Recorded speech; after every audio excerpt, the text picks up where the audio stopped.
Caso o Bebiano, ele infartou, foi infartado, tinha um celular que estava guardado com alguém nos Estados Unidos. O celular já chegou no Brasil, então está na iminência desse conteúdo. Aí eu, Thiago, não sei se vão liberar tudo de uma vez ou se vai ser a conta-gota. Se for a conta-gotas, o Bolsonaro vai ficar semana. Ele já não dorme. O Bolsonaro, os familiares dele, os integrantes lá da Associação Criminosa do Gabinete do Ódio, eles já não dormem há um bom tempo, mas se começar a vazar coisa do Bebiano, aí é que esse pessoal, olha, não vai dormir, mas de jeito nenhum, porque é coisa pesada. Mas como se não fosse suficiente, as Forças Armadas, os generais do governo, estão já preparando para pular do barco. Eles já estão, você imagina o barco está começando a afundar, eles já estão colocando o colete salva-vidas e olhando o Bolsonaro de longe.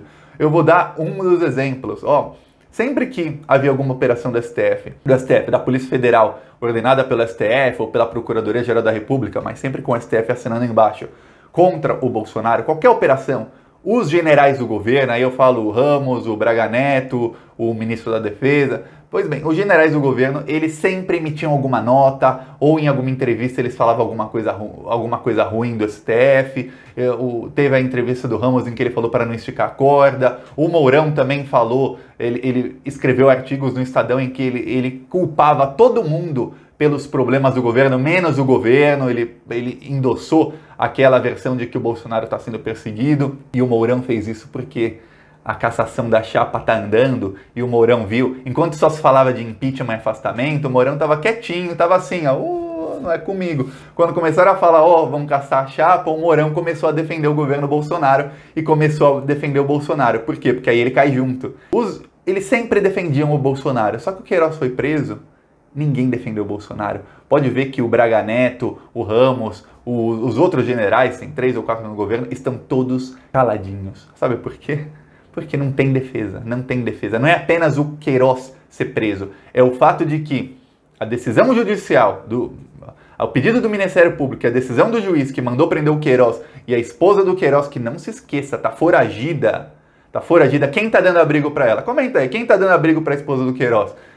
Eu imagino quem é, mas eu não posso falar, senão eu vou ser processado. Começa com B de Bozo. Pois bem, nessa decisão, o Ministério Público elencou vários motivos para a prisão do Queiroz, e alguns deles eram a ligação do Queiroz com a milícia Escritório do Crime, que é a milícia que matou a Marielle. O fato do Queiroz continuar com ligações com o Adriano da Nóbrega, que é um assassino em série que foi morto pela polícia na Bahia. E o fato de que o Queiroz continuava administrando os negócios das milícias, mesmo lá, enquanto ele estava sumido, lá da casa do advogado do Bolsonaro. Quer dizer, o advogado do Bolsonaro dá abrigo para o Queiroz, lá da casa dele ele continua administrando negócios da milícia. O Ministério Público até colocou anexo mensagens do Queiroz para a esposa dele, em que a esposa dele intermediava contatos do Queiroz com gente da milícia. Tinha até uma mensagem de um rapaz que ele foi ameaçado pela milícia porque acharam que ele tinha batido em alguém, não sei se bateu ou não,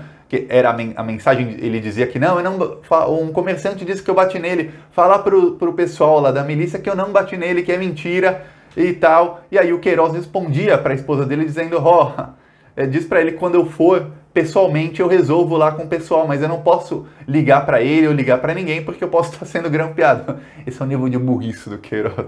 Ele queria falar que não tenho ligação com a milícia, eu não vou ligar para eles.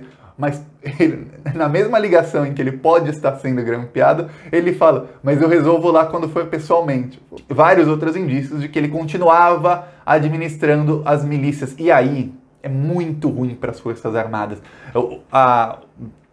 A imagem das Forças Armadas fica muito, mas muito manchada. E esses generais começam a ser cada vez mais pressionados pelos generais da ativa a deixar o governo, a falar, vocês estão manchando a imagem da instituição. Depois do golpe militar, da péssima ditadura militar, de toda a desgraça que foi a ditadura militar no Brasil, as Forças Armadas demoraram anos para voltar a ter uma imagem respeitável. E isso foi muito, mas muito graças aos governos do PT, que investiram pesado nas Forças Armadas. O Brasil até estava elaborando o próprio fuzil, um fuzil de fabricação nacional. Compraram os caças Gripen da Suécia. O Brasil começou a modernizar as Forças Armadas. Nunca se investiu tanto no Exército, na Marinha, na Aeronáutica, como nos governos do PT, e eles recuperaram a credibilidade. E aí vem o Bolsonaro e faz isso, e esses generais babões ficam lá e estão manchando a imagem da instituição. Então eles começam a ser cada vez mais pressionados. Um outro exemplo é que tem um grupo de militares que fez um manifesto a favor do Bolsonaro e também ameaçando a imprensa, o STF e tudo mais. Eles fizeram 2 manifestos, aí passou 10 dias, fizeram outro.